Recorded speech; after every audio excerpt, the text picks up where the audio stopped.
Scene 1, take 1. Hai akhi wa ukhti, apa kabar kalian semua?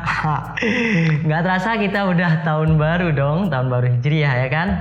Dan sebentar lagi, kita itu bukan sebentar lagi ding, ini udah Agustus kan?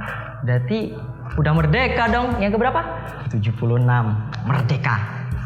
Kita harus tetap semangat, kita benahi hidup kita yang dari kemarin kayak gini, kita menjadi orang yang lebih baik lagi. Udah kayak motivasi.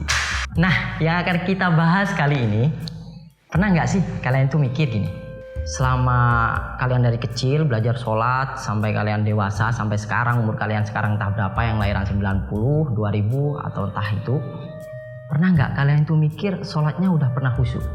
Nah, ternyata ulama itu telah memberikan tips-tips agar kita itu bisa khusyuk melaksanakan sholat. Apa aja tuh? Sebelum kita lanjut, jangan lupa like, comment, share, dan juga subscribe channel YouTube kami.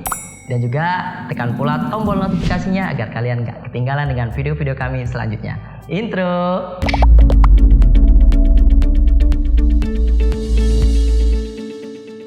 Pada kesempatan kali ini kita akan membahas tips agar kita itu bisa khusyuk melaksanakan sholat. Sebagaimana firman Allah Subhanahu wa Ta'ala, "Qad aflahal mu'minuna alladzina hum fi sholatihim khashi'un." Yang artinya sungguh beruntung orang-orang yang beriman yang khusyuk di dalam sholatnya. Khusyuk adalah fokus di dalam sholatnya dengan menghadirkan Allah Subhanahu wa Ta'ala tanpa menghadirkan selainnya, meskipun itu berhubungan dengan akhirat. Jadi semisal kita sholat, ini yang akhirat nih, kita sholat, kemudian kita ingat, kira-kira puasa sunnahku keterima nggak ya? Dapat pahala nggak ya? Batal atau nggak ya? Itu kan udah berhubungan akhirat, tapi itu tetap nggak boleh seperti itu. Jadi kita memang harus fokus menghadirkan Allah Subhanahu wa Ta'ala. Apalagi menghadirkan mantan yang udah nikah, sedangkan kitanya enggak. Gak usah lah kita mata lagi, fokus. Nah, hukum dari khusyuk itu sendiri adalah sunnah. Nah, sekarang kita berangkat ke tips-tips apa aja yang bisa kita lakukan dalam sholat agar sholat kita khusyuk. Pertama, menghadirkan Allah Subhanahu wa Ta'ala. Seakan-akan Allah itu berada di hadapan kita. Nah, kalau itu kesulitan, kita bayangin aja. Bukan kita bayangin, tapi kita yakinkan diri kita, memanage diri kita. Kita tancapkan keyakinan itu bahwasanya Allah itu selalu melihat kita dimanapun kita, entah itu gelap. Waalaikumsalam. Meskipun itu gelap, meskipun apapun ada di lubang semut sekalipun, Allah itu ada dan melihat tentang apa-apa yang telah kita lakukan. Jadi bayangin kalau Allah itu mengawasin kita. Yang nomor 2 adalah memperpanjang ruku dan juga sujudnya. Jadi ketika kita ruku dan sujud itu harus diperpanjang. Dalam kitab Mau'izatul Mu'minin itu sudah dijelaskan. Ada baiknya ketika kita membaca bacaan ruku atau sujud itu bukan hanya 3 kali, melainkan dilebihkan menjadi 7 kali atau bahkan 10 kali. Itu kalau Mau'izatul Mu'minin. Cie, yang Mahat Ali nih. Yang nomor 3 adalah mengangan-angan makna dari bacaannya. Jadi setiap kita sholat, usahakan kita itu angan-angan yang sebisanya kita lah. Seperti Allahu Akbar, Allah Maha Besar. Yang nggak bisa mungkin bisa kalian cari referensi buku-buku terjemah gitu.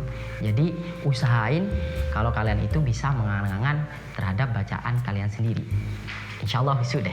Yang keempat, nih yang nomor 4 nih. Ketika kalian sholat, kalian itu usahakan bahwasanya mata kalian, pandangan pertama itu melihat terhadap tempat sujud kalian. Jadi ketika kalian sholat, Allahu Akbar, itu jangan kemana-mana, apalagi kiri, kanan. Sini penading. Jadi kalian itu harus benar-benar melihat tempat sujud kalian sendiri. Meskipun kalian itu sholat di tempat yang gelap gulita atau bahkan dalam goa, dalam manapun itu, usahakan kalian itu melihat tempat sujud kalian sendiri, meskipun nggak terlihat. Yang nomor 5 adalah memfokuskan terhadap bacaan kalian dengan cara mendengarkan suara kalian sendiri. Suara bacaannya maksudnya. Jadi ketika sholat, usahain kalian itu mendengar terhadap apa yang kalian baca, guys. Agar kalian itu bisa khusyuk, nggak mendengar apa-apa di sekitar kalian. Jadi kalian fokus dengan suara bacaan kalian sendiri.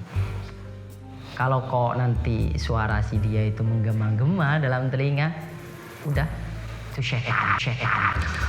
Dan ternyata ketika kita memejamkan mata, itu tidak apa-apa, tidak makruh, asalkan itu tidak menimbulkan doror atau sebuah bahaya.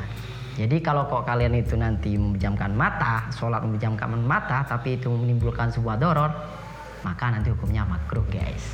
Ya, mungkin cukup sekian tutorial kali ini. Semoga bermanfaat buat kalian semua, dan semoga di tahun baru Hijriah 1443 Hijriah ini hidup kita semua semakin berkah, kita semakin termotivasi, semakin maju, semakin semangat, dan semoga yang jomblo itu dapetin seorang yang benar-benar sayang sama kalian. Merdeka untuk Indonesia yang ke-76.